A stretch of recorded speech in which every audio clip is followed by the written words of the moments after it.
성경의 숲을 걷다. 오늘은 시편 9편입니다. 오늘 시편 9편과 내일 읽게 될 시편은 일반적으로 하나의 시라고 보고 있습니다. 그렇게 간주하는 이유는 몇 가지인데요. 첫 번째, 완벽하진 않지만 각 절이 알파벳의 순서를 따라 진행되고 있기 때문입니다.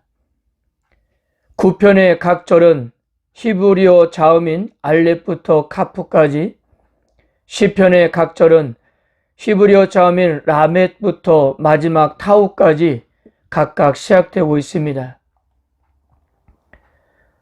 9편과 시편이 하나의 시라고 부르는 두 번째 이유는 시편에는 표제어가 등장하지 않는 점을 들었습니다.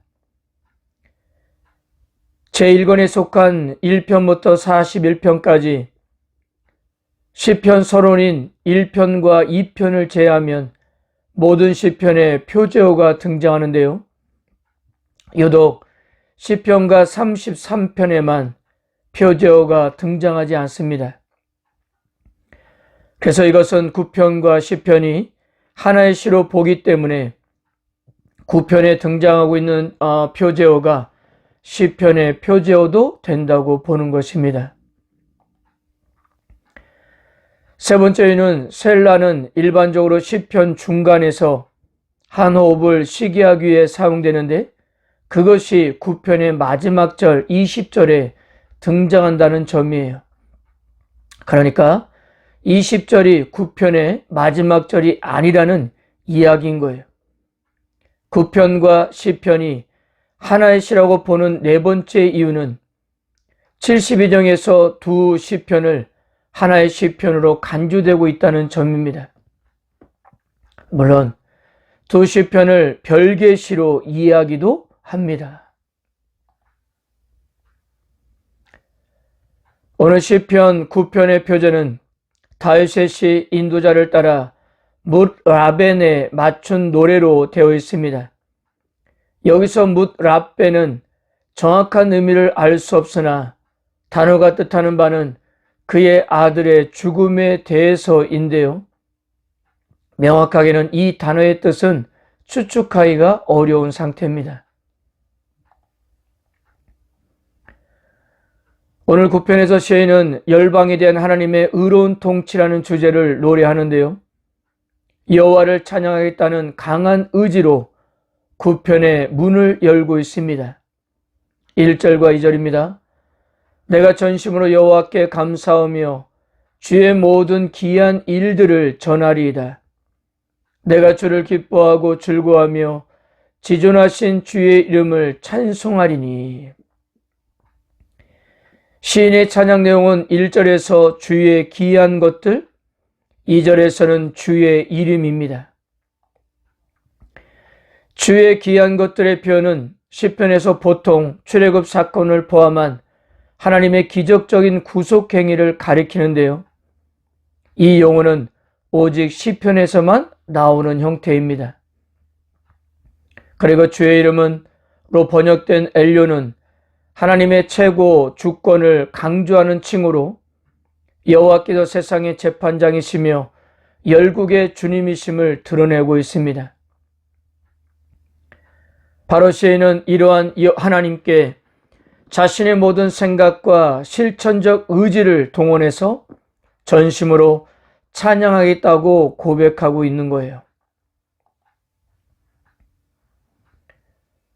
그리고 바로 이어서 3절부터 원수들에 대한 여호와의 심판도 노래합니다. 원수들에 대한 구체적인 정보는 제공하지 않는데요. 단지 이들은 5절에서 열방 악인, 6절에서는 다시 원수로 표현되고 있습니다. 분명한 것은 그들이 하나님 앞에서 결국 멸하게 될 것이라는 점이에요. 왜냐하면 보좌에 앉으신 하나님께서 재판관으로서 의로운 심판을 내리실 것이기 때문입니다. 5절을 보세요. 이방 나라를 책망하시고 악인을 멸하시며 그들의 이름을 영원히 지우셨나이다. 책망하시고 멸하시며 지우셨다의 새 동사는 현재 완료로 그 행동과 계속된 결과물을 강조하고 있는 것입니다. 책망하다는 것은 악인들을 당장 멈추게 하는 신적 심판의 명령이고요. 멸하다는 그분이 그들로 하여금 멸망하도록 했다는 의미이고, 지우다는 노아 홍수 때와 같이 완전히 쓸어버리듯 완전히 제거하시겠다는 의미입니다. 이런 원수들에 대한 시편의 그림은 항상 동일한데요. 성공하고 번창하며 승리한 듯 합니다. 그러나 결국 하나님 앞에서는 공중에 나부끼는 겨와 같이 멸하고 말 것이라는 거예요.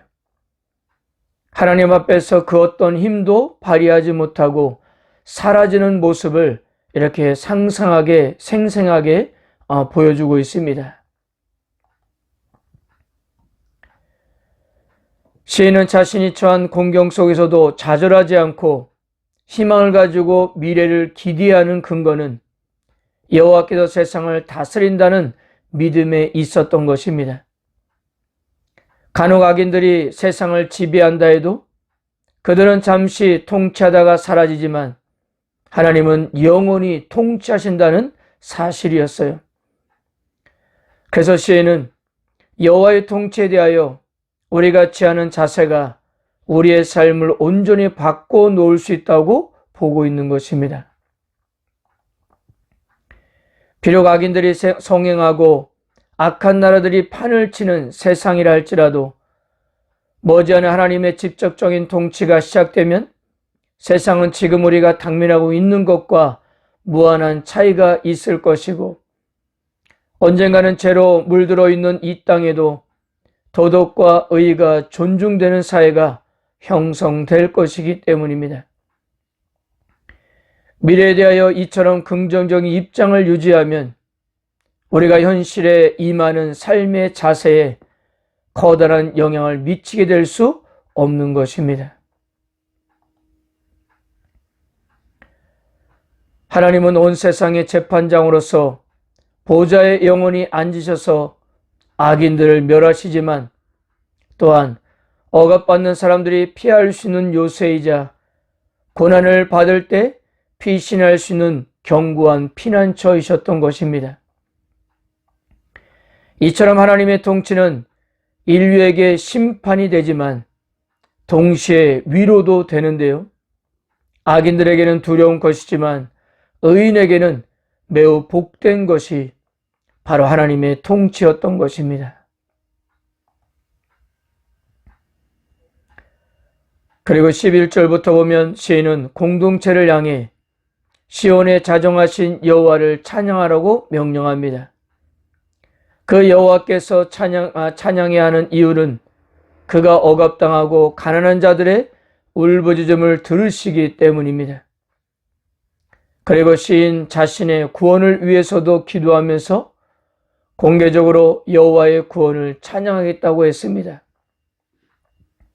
그렇다면 하나님이 세상을 통치하실 때 악인들과 악한 나라들은 어떻게 심판하실까요? 바로 부메랑의 원리, 즉 인과응보의 원리입니다.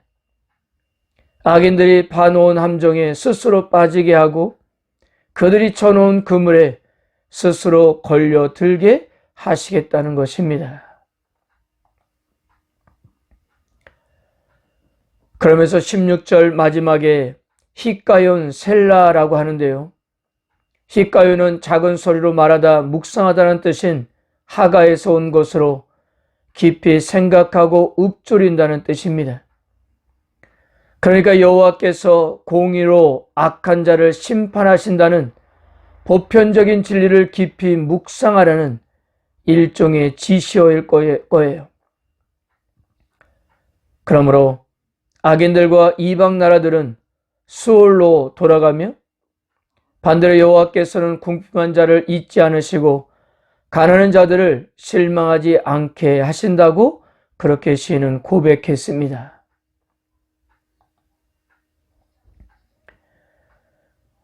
시인은 마지막으로 이방 나라의 형태를 근거로 하나님께서 역사해 주시기를 청원하는데요. 자신들은 스스로 인생일 뿐이라는 사실을 깨닫게 해달라고 호소했습니다. 인생으로 번역된 에노시는 말 그대로 연약하며 한계가 있는 인간을 가리킵니다. 그것을 깨달아야 비로소 창조주 앞에 잠잠할 수 있을 것이며 하나님을 대적하는 어리석은 행동을 하지 않을 것이기 때문입니다. 사랑하는 성도 여러분, 하나님은 역사의 주관자이십니다. 우리가 사는 세상이 불의한 일로 가득 차 있는 듯 보여도 하나님은 당신의 뜻에 따라 세상의 모든 일을 통치하고 계십니다. 하나님의 백성이 된 우리들은 이 진리를 선포하는 사명을 감당하기 위해 이 땅에서 거룩하고 구별되게 살아가야 하겠습니다. 하나님의 백성이 하나님을 경외함으로 거룩하고 빛된 삶을 살아간다면 세상은 우리 믿는 자들을 통해 살아계신 하나님을 보게 될 것입니다.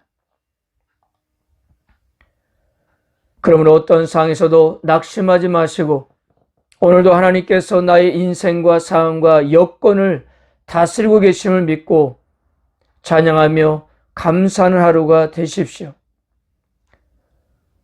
오늘도 세상을 살아가는 동안 피하고 싶은 다양한 어려움을 만날 수 있는데요. 성도 여러분, 우리는 그런 상황에서 어디에서 안도의 숨을 내쉬며 평안을 누릴 수 있을까요? 하나님 한 분밖에는 없지 않습니까? 우리는 그분 안에서 참 평안을 누릴 수가 있는 것입니다. 순간순간 하나님의 섭리와 인도하심을 바라보는 하루가 되시기를 바랍니다. 아멘.